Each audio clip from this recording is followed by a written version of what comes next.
আসসালামু আলাইকুম পাটুরি সাহেব।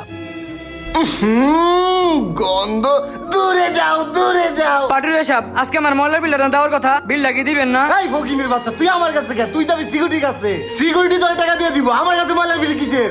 পাটুরি সাহেব, সিকিউরিটির কাছে গেছিলাম, সিকিউরিটি কই আপনার কথা, আপনি কোন সিকিউরিটির কথা, আমি কার কাছ থেকে টাকাটা নিমু? এই কাছে থাকলে বমি আয়। এই তাড়াতাড়ি ময়লার বিল দিয়ে বিদায় করো।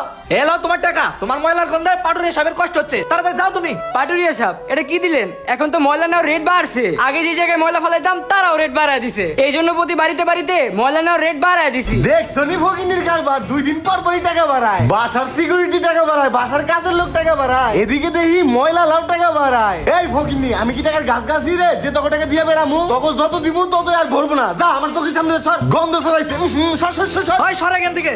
দেখ শুনি বড় লোকে কারবার, এত জায়গায় এত টাকা ভাঙে, নষ্ট হয় না, আর গরিব করে দিতে গেলে ফুরায় যায়।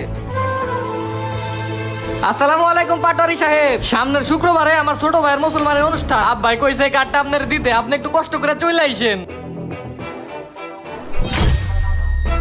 এই ফকিনির বাচ্চা, এই তুই ডাউট দাস কারে? টগর ডাউট কি আমাকে লগে যায়? টগর লেভেল আর আমাকে লেভেল কি এক? ফকিনির বাচ্চাগুলা টগর বাসায় যদি ডাউট খেতে যায় টগর কি বড় জায়গা আছে? এই ফকিনি, ডাউটে কি খাওয়াবি? তোরা ডাউটে যা খাওয়াবি তার থেকে আমার কাজের লোক ভালো মন্দ খায়। আমার বাসায় যে কুত্তাটা আছে, কুত্তাটারও মুরগি মাংস খাওয়াই। যা, ছোট লোক ফকিনিরা লেভেল বুঝে না। এই যে লুয়ার কামাসে মেলা। আসসালামু আলাইকুম কাকা, শুক্রবারে আমার বিয়া, 5টা গরু ফালাইবো, আপনি আয়া পড়েন, আপনি না আইলে হইব না। এলন বিয়ার কাঠ।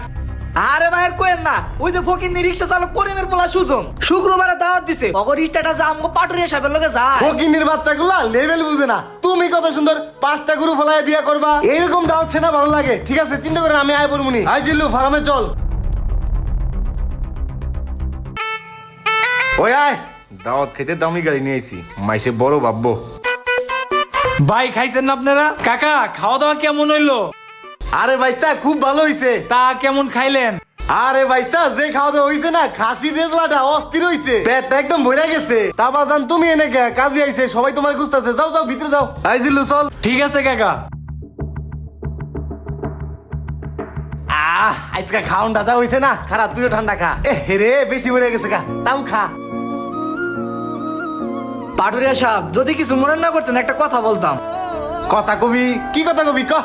সকালে ময়লা লাইছিল, সে আপনার কাছে 50 টাকা বেশি ছিল, তার লগে আপনি কি খারাপ ব্যবহারই না করলেন? আর ওই দাওয়াতে আপনি 2000 টাকা দিলেই পারতেন, 10,000 টাকা দিলেন মানুষের কাছে বড় হওয়ার লিগে। পাটুরিয়া সাহেব, একটা কথা মনে রাখবেন, এত সম্পদের অহংকার দেখানো কিন্তু ভালো না।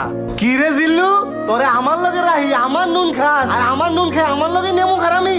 ওই ফকিন্নির বাচ্চাগুলোর সাপোর্টটা নস। এই ফকিন্নি, তুই যদি ওই ফকিন্নি গুলার মতো আলাপ পারো তাইলে কিন্তু চাকরি থেকে নোট করে দিবো। আয় আমার লগে।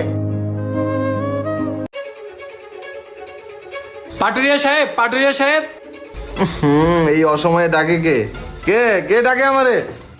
আরে স্যার, আপনি এখানে? আপনি যে 2টা বাড়ি করছেন, এই 2টা বাড়ি সরকারি খাতায় অবৈধ।